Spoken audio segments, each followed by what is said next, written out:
एक लेक जिसके पास वाले कैंप में कुछ दोस्त काम करने के लिए जाते हैं, लेकिन एक सीरियल किलर उन दोस्तों को बारी बारी मारने लगता है। अब ऐसे में उन लोगों को उस किलर से कौन बचाएगा और वो किलर कौन है, ये सब जानने के लिए आपको इस वीडियो को पूरा देखना होगा। तो आज मैं एक्सप्लेन करूँगा फ्राइडे द 13 मूवी को। इस मूवी के IMDb रेटिंग है 6.4 आउट ऑफ 10। तो चलिए वीडियो स्टार्ट करते हैं। तो कहानी शुरू होती है 1958 से, जहाँ क्रिस्टल लेक के पास के कैंप में काउंसलिंग चल रही थी। थोड़े टाइम बाद उसमें से 2 स्टूडेंट एक साथ टाइम स्पेंड करने के लिए अलग कमरे में जाते हैं। तब कोई किलर उन दोनों को जान से मार डालता है। फिर सीन शिफ्ट होता है 1979 13 जून फ्राइडे को, जहां हम एनी नाम की लड़की को देखते हैं जो कि कैंप क्रिस्टल लेक की तरफ ही जा रही थी। फिर एनी एक रेस्टोरेंट में जाकर उस लेक का रास्ता पूछती है, लेकिन वहाँ के सारे लोग उसे ही घूरने लगते हैं। तब एनोस नाम का आदमी उसे लिफ्ट देता है। एनोस रास्ते में एनी को बताता है कि वो जगह बहुत खतरनाक है। वहाँ 1957 में एक लड़का डूबकर मर गया था और उसके अगले साल वहाँ 2 स्टूडेंट का खून हो गया था और कई ऐसे हादसे हुए हैं, लेकिन किसी को नहीं पता कि ये किसने किया। लेकिन एनी को अभी भी इन बातों पर यकीन नहीं हो रहा था। एनोस को कहीं और जाना था, इसलिए वो दूसरे रास्ते पर चला जाता है और एनी पैदल ही क्रिस्टल लेक की तरफ जाने लगती है। दूसरी तरफ हम क्रिस्टल लेक पे स्टीव को देखते हैं, जो कि इस कैंप का मालिक है और इसे वापस से चालू कर रहा है। यहाँ उसने कुछ टीनेजर्स को भी हायर किया होता है ताकि वो सब मिलके इस कैंप को जल्द से जल्द शुरू कर सके। इनमें होते हैं जैक, मैरी, नेड, बिल, एलिस और ब्रेंडा।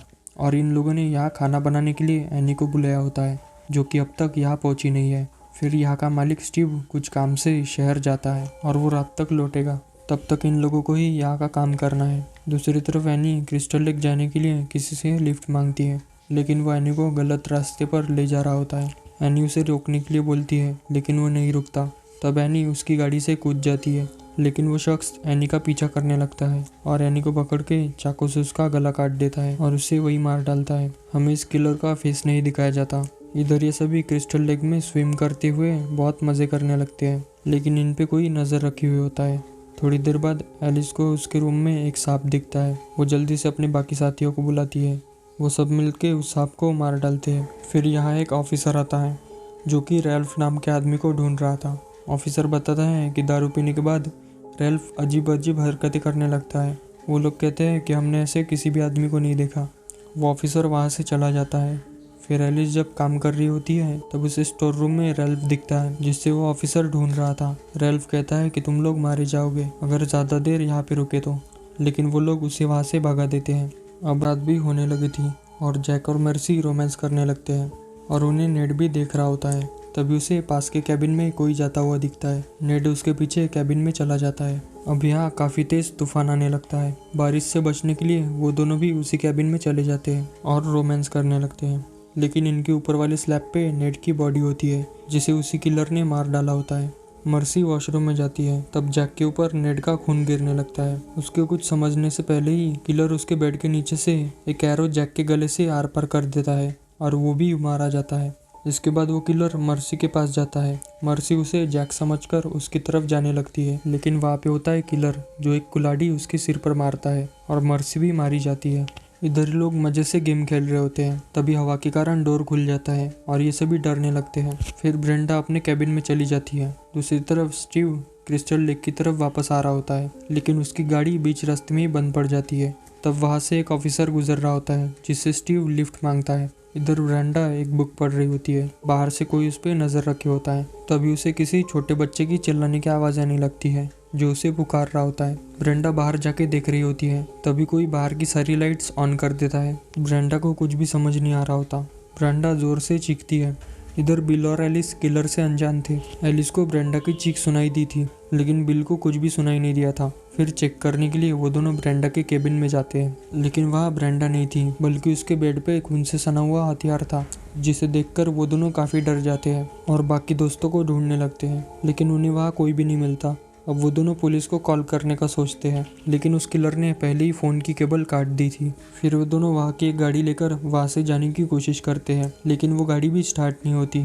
अब एलिस काफ़ी डर रही थी, तो दिलासा देने के लिए बिल एलिस से कहता है कि ये कोई भद्दा मजाक होगा और सुबह होने पर सब हम पे हंसेंगे। दूसरी तरफ वो पुलिस ऑफिसर स्टीव को क्रिस्टल लेक के पास थोड़ी सी दूर ही उतार देता है क्योंकि उसे कहीं और जाना था। स्टीव यहाँ से पैदल ही जाने लगता है। स्टीव के क्रिस्टल लेक पर पहुंचने पर उसे सामने कोई पहचान वाला दिखता है, लेकिन वो स्टीव को भी मार डालता है, जिससे हम समझ पाते हैं कि किलर स्टीव के पहचान वाला ही कोई है। इधर केबिन की लाइट चली जाती है और बिल जनरेटर देखने के लिए आता है। उसे लगता है कि डीजल खत्म हो गया होगा, लेकिन जब वो चेक करता है तो किसी ने जनरेटर ऑफ कर दिया होता है। इधर एलिस चाय बना रही होती है। अब बहुत टाइम होने पर भी जब बिल वापस नहीं आता तो एलिस उसे देखने के लिए जनरेटर रूम में आती है, लेकिन वहाँ बिल की डेड बॉडी होती है, डोर से टंगी हुई।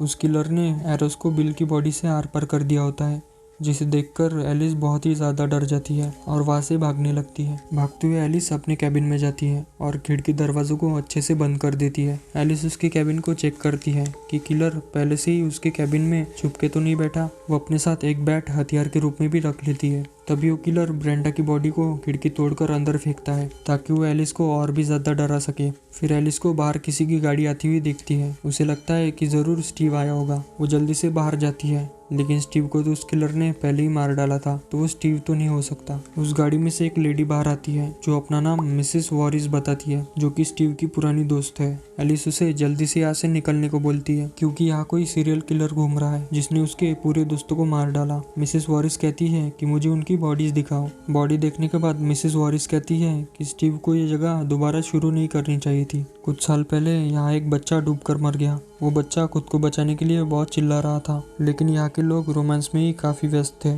और उसके अगले साल यहाँ 2 स्टूडेंट भी मारे गए। उस डूबने वाले बच्चे का नाम जेसन था। मिसेस वॉरिस बताती है कि मैं यहाँ काम पर थी जब वो बच्चा डूबकर मर गया। मैं यहाँ पर एक कुक थी और हमें पता चलता है कि मिसेस वॉरिस ही जेसन की माँ है और उन काउंसलर्स ने जेसन का ध्यान नहीं रखा और वो दोनों रोमांस में ही व्यस्त थे, इसलिए उसने उन दोनों को मार डाला। और मिसेस वॉरिस ही वही किलर है जो सबको मार रही है। वो यहाँ आने वाले हर काउंसलर को मार डालेगी। अब वो एलिस को मारने के लिए उसकी तरफ बढ़ती है, लेकिन एलिस वहाँ से भागने लगती है। मिसेस वॉरिस एलिस को मारने के लिए पूरी कोशिश करती है और उसके पास एक मशाटी भी होता है जो कि किसी छोटी तलवार की तरह दिखता है, लेकिन एलिस के हाथ वो मशाटी लग जाता है और एलिस उस मशाटे से मिसेस वॉरिस की गर्दन उड़ा देती है और लेक के बोट में ही बैठकर वहाँ से जाने लगती है। एलिस बोट में ही सो जाती है। सुबह होने पर उसकी नींद खुलती है। तब तक यहाँ पुलिस भी आ गई थी। तभी उस लेक से जेसन की लाश बाहर आती है और एलिस पे अटैक करती है और अपने साथ उसे भी डुबा देती है, लेकिन होश आने पर उसे पता चलता है कि ये बस एक बुरा सपना था और पुलिस ने उसे लेक से बाहर निकाला था। एलिस जब पुलिस को जेसन के बारे में पूछती है तो पुलिस का कहना था उन्हें एलिस पानी में डूबती हुई दिखी और उन्हें वहाँ कोई और नहीं दिखा। एलिस कहती है कि इसका मतलब वो अभी भी वहाँ होगा और इसी के साथ ये मूवी यहीं पर ख़त्म हो जाती है। तो दोस्तों, अगर आपको ये वीडियो पसंद आया है तो इस वीडियो को लाइक करें और चैनल पे नए हैं तो चैनल को सब्सक्राइब करें। इस फ्रेंचाइजी के टोटल 12 पार्ट हैं। मैं इसका अगला पार्ट भी जल्द लेके आऊँगा अगर इस वीडियो पे अच्छा रिस्पॉन्स रहा तो।